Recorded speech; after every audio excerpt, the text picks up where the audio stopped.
If all goes according to plan, Ontario will launch online gaming this April. The government says it will bring a grey market in internet gambling into the open. Chief Kelly LaRocca represents the Mississaugas of Scugog Island First Nation, which is invested in the Great Blue Heron Casino and Hotel, and they call this move a slap in the face and worse.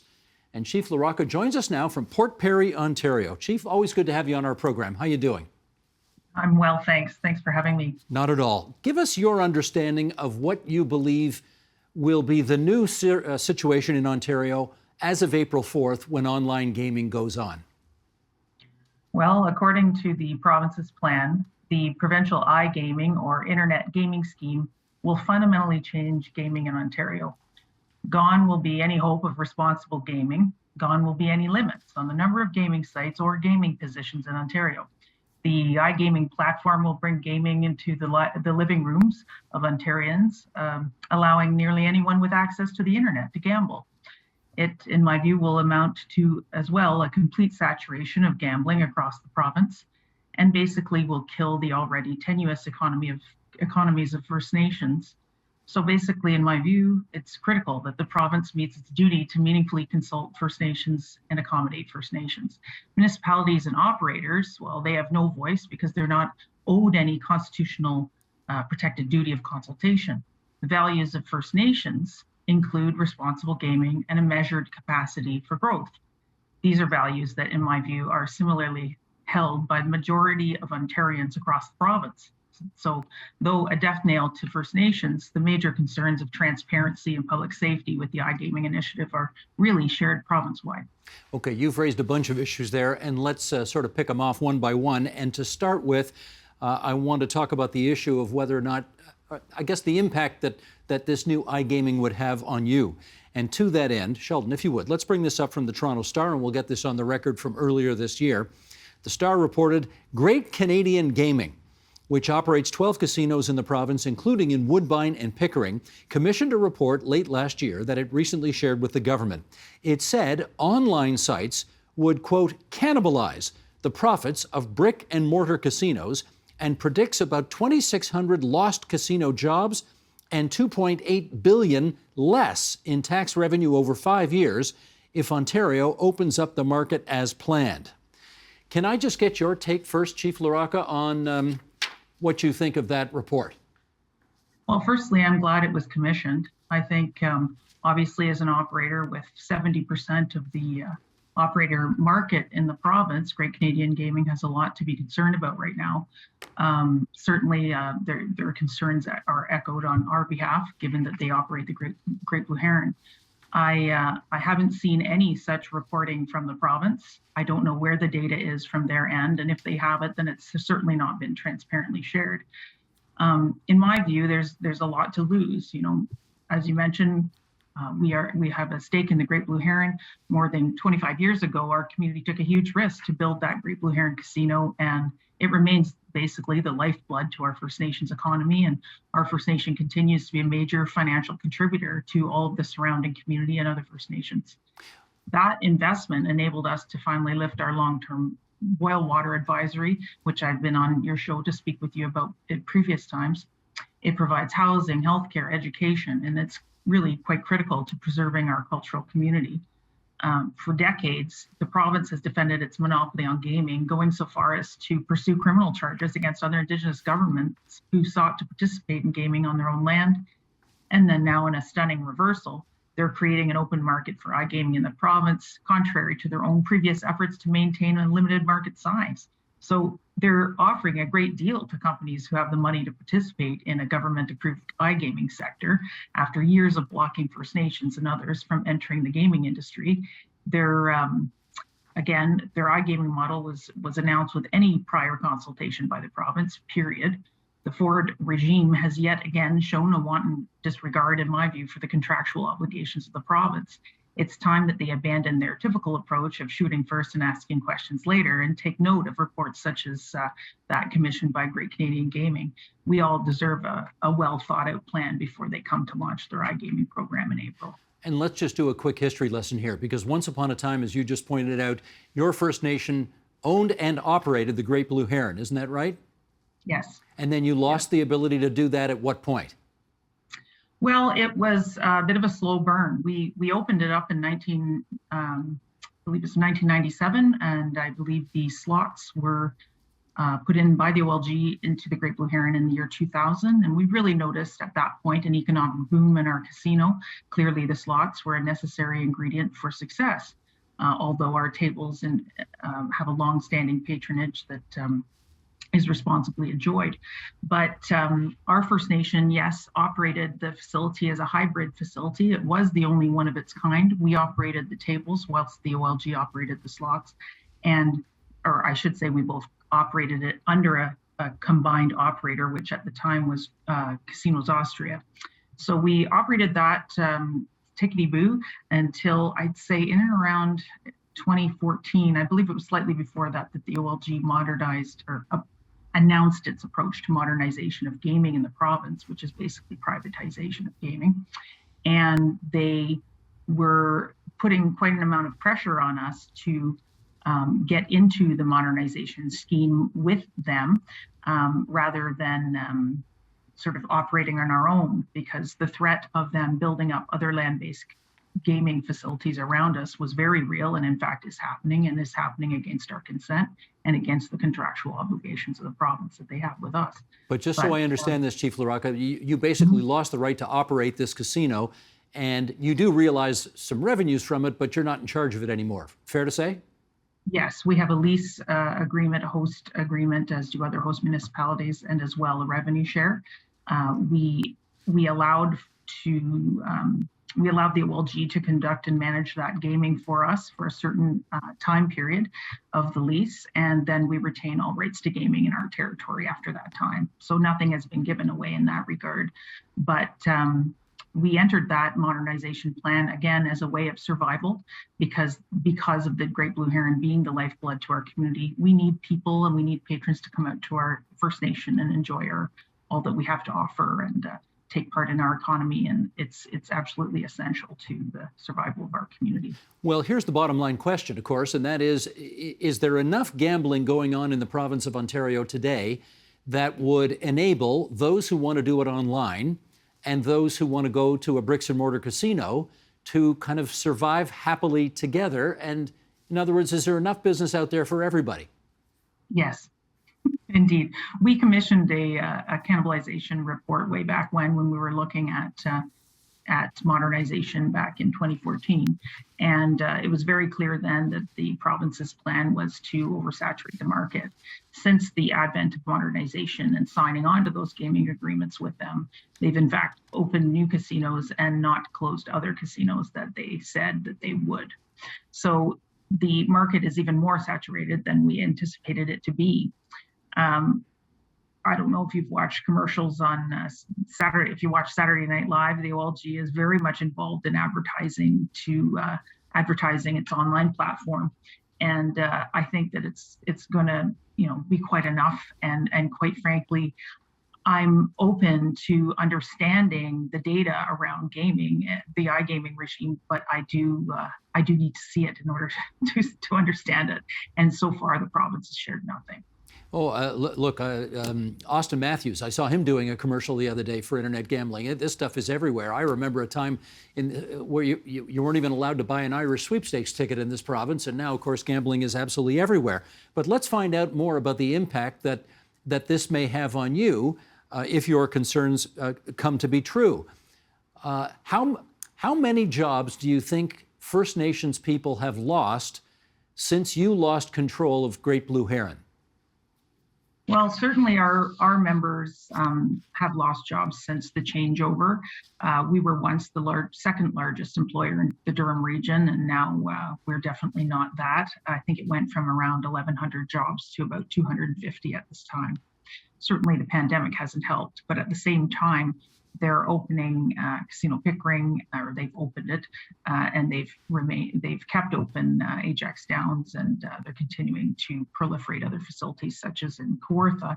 So I'm very nervous about the impact that modernization has had on jobs for First Nations people, not only our own people here at Scugog First Nation, but other First Nations persons that are in the urban Indigenous community who live in and around this area, or other Indigenous persons from the local area First Nations that are close by. So, certainly, the government is going forward, they're not requiring iGaming operators to hire Ontarians to create jobs here in the province. The current approach doesn't create any jobs whatsoever. It in fact takes them away. So, I'm deeply concerned about the level of opportunity that Ontarians are going to have, and certainly First Nations people. And again, let's understand what the impact will be here. We're talking now fewer jobs for First Nations people. We're talking potentially lower revenues for you as well. What are the consequences of that you see down the road? Well, I think we're going to have issues with the continued building of community infrastructure. Right now, we've just finally got off our boil water advisory in December 2021, but we're looking to expand wastewater so as to help the community and protect the lake and the environment. Projects like that are going to be impacted, not only the initial capital build, but the operations and maintenance of such projects. So, in addition to the funds distributed by the province, our community as well has donated more than $35 million to municipalities and other organizations across the Durham region. We've, through our donations committee, our community has also assisted thousands of individuals from newborn to end of life in all aspects of assistance for issues of hardship or illness. Our donations have built hospitals, arenas, women's shelters, municipal buildings, libraries, and many other organizations in Durham region. The adverse impact of iGaming will be felt directly by the municipalities and local charities and the people they serve. And let's just understand this again, because your First Nation is what? Like, you're an hour and a half away from this studio, and you've had boil water advisories. I mean, that's pretty shocking, is it not? Definitely. Most people are very shocked to learn of that. And our community water infrastructure was extremely old and outdated and was not doing the job to appropriately treat the water and keep it safe for our community, like all other Ontarians and Canadians across the country. So we wanted to get up to a level of a minimum standard. So we're meeting provincial standards or exceeding them, and I'm very proud of that on behalf of our First Nation. But again, that takes money. So while we did receive, in and around, I think it was $4.3 or $4.5 million from Indigenous Services Canada, and we also were a successful applicant for the Small Communities Fund. We've out of our, say, a $20 million project, we've spent, I would say, I think it's 14 million of our own money. Okay, and you've so put your right. You've put your concerns on the record here. I wonder how. I mean, have you been able to talk to anybody in the Premier's office about this? Have you been able to talk to a cabinet minister about this? How have you officially made your concerns known to government? We have submitted the standard form requests for comments that are put out by the government to all Ontarians, but it's very, no one really knows where it ends up going. And often you're not responded to except to say that they confirm receipt. We have made numerous requests for consultation from the Ontario government and its agencies to discuss our concerns and our want for meaningful consultation and accommodation. And honestly, we've received none. We had one meeting with some bureaucrats there to discuss their thinking around how iGaming is going to open up potentiality for a new market space. Really, I just see that as spearheading the youth, but I digress. We could talk about that in a minute. But I have not received any meaningful consultation from the government, though it has been, I'd say, 3 years in the making, where I've been trying to speak to the government about its gaming agenda in general, as well about its building of course, Casino Pickering, its plans for other casinos, and more recently, this iGaming issue. So it's been deeply disappointing. I don't know quite where to go from here, though, of course, we're assessing our options. I think the biggest issue with it all, in my view, is that the government just forces First Nations to continually have to resort to looking at other options such as court than actually sitting down and talking with us. It really just reduces the rhetoric around reconciliation to a joke. Well, you anticipated my next question, which is, do you plan to sue somebody about this? We're looking into our options right now, and certainly I see options out there with respect to the constitutional arguments that or duties that are owed, as well as contractual ones. So unfortunately, we have to consider that as a route, and I know that other First Nations across Ontario are doing the same, and in other spaces as well. It's really deeply disappointing because, of course, the federal government back in I think it was 1985 and maybe even prior in 1979 signed over an agreement with the province saying that it would give the administration basically of gaming, the conduct and management of gaming, as a monopoly to the provinces. And so it completely shut out First Nations from engaging in that conversation.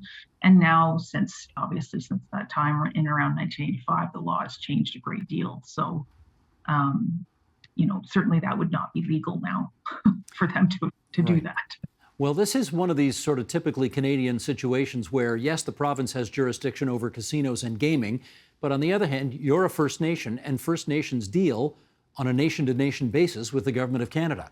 So I do wonder whether they have a role to play on your behalf as it relates to trying to get some time at Queen's Park on this file for you. What do you think? Indeed, they do. I mean, I have spoken very briefly with Minister Lametti, who... the Justice Minister. Yes, thank you, he basically said if we could get to a table with the province, that he would be willing to sit and engage, but that was the limit to his involvement. And I think there's a lot more that can and should be done by the federal government to basically break up the monopoly and make right what was made wrong in the 80s. And certainly, to your earlier question, that kind of unilateral decision-making and silence of the Ford government is inevitably going to lead us to the courts. It's just a question of when and whether or not they'll actually come to the table in good faith and meet with us. I got 30 seconds left here, Chief. I wonder if, sort of from the school of if you can't beat them, join them, why don't you get into the iGaming business yourself? Well, certainly we've looked at that from an OLG modernization standpoint. When back in 2014, when modernization was announced, they were saying, look, we're going to put you out of business. We will surround you. We will attack your gaming license. We will pull the slot machines if need be. This is not something we're willing to entertain. If you want to get into modernization with us and become a stakeholder, then we are more than interested. So after protracted negotiations, we came to an agreement that we have retained that nation-to-nation, government-to-government relationship as the underpinning, it's the underbelly of our agreements, and as well the underbelly to all the contractual commercial agreements that we have with OLG as well. It hasn't worked out that great for us.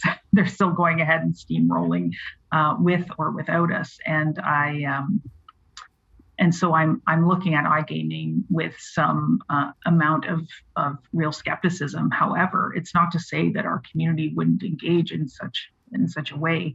I just need to understand the data and what they're doing about responsible gaming, because quite frankly, everyone's living room is open for gaming now. I see no plan, no transparency around responsible gaming. In fact, the land-based casinos have far more interested strategies and frameworks around responsible gaming that are legislated by the HCO, and they employ them in their casinos every day. So what is it that they're going to do for iGaming? I'm not quite sure about that.